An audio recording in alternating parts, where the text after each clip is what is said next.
It was the streak seen across the sky, now seen around the world. This as our 8 News Now investigators confirm Metro actually set up cameras at this home where a family called 911 claiming to see aliens in their backyard.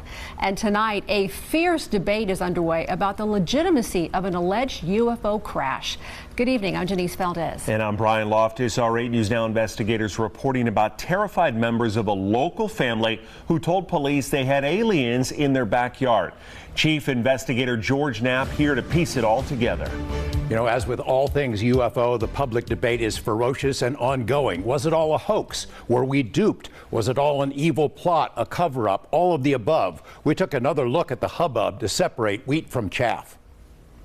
The fireball captured on a police body cam on the night of April 30th was real. The American Meteor Society says witnesses reported seeing it all across the West, from northeastern Utah to Southern California. Another Las Vegas resident sent us a video of the same object recorded on her home camera. Investigation by Nexstar station KLAS. As the story of the Las Vegas incident spread across newscasts and social media, one of NASA's planetary defense officers weighed in to say it was likely a small meteor that fell to Earth hundreds of miles away from Las Vegas. Police videos obtained by 8 News Now indicate Metro officers were among the witnesses. One of my partners said they saw something fall out of the sky too, so that's why I'm kind of curious. The appearance of the meteor seemingly triggered the events that followed. A frightened family called 911 and told police they had 10-foot-tall alien beings in their backyard. Officers responded to the home minutes later, interviewed the witnesses, canvassed the area, and cautiously inspected the backyard to look for intruders.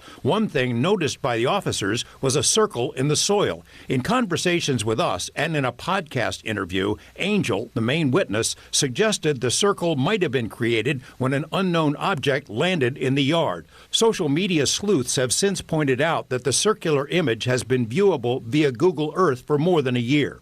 The family told us by phone they had seen suspicious vehicles with men in black types checking out their home. Turns out there is substance to that. A retired police officer fessed up on News Nation that he spent days staking out the house to see what, if anything, unfolded.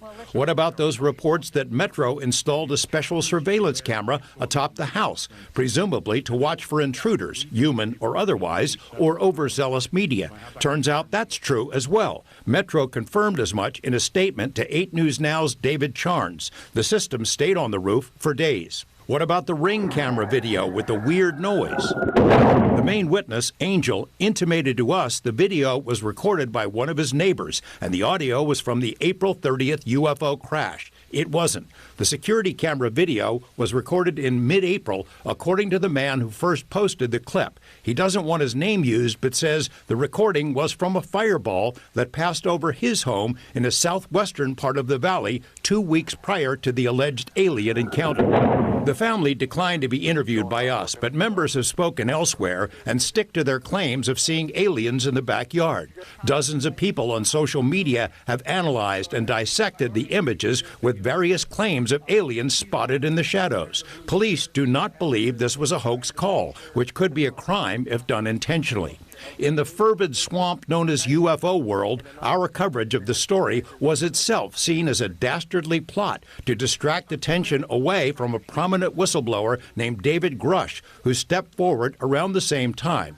Grush unveiled his explosive on-camera account on News Nation, which is owned by the parent company of KLAS. In spite of the local news story, Grush's story was reported by news media all over the world. Curses foiled again.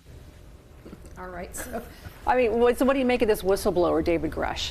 He first reached out to me about a year ago. We've been in contact ever since. He's the real deal. I mean, he had a distinguished career in the Air Force. Then he went to work for a 3-letter agency you probably haven't heard of, the NGA, which basically tracks everything in space, in the air, in the ocean, under the ocean, on land. They keep track of everything. He has the highest security clearances in our government, and in that capacity, he interacted with something like 2,000 SAP, special access programs, and he learned along the way that we're reverse engineering crash flying saucers, and he's been telling that to Congress under oath behind closed doors. And I think they'll probably bring him back. So it's a pretty intriguing story. A lot like what we've been hearing Yes. about out in the Nevada desert for a long time. Right. Of all the stories you've done over decades and decades, this one has really gone worldwide. The backyard alien? Yes. Oh, it's crazy. It's crazy how much email we get, you know. We're not done with it. We'll see Just where it going to goes. say, this is not the last of that Yeah, story. no.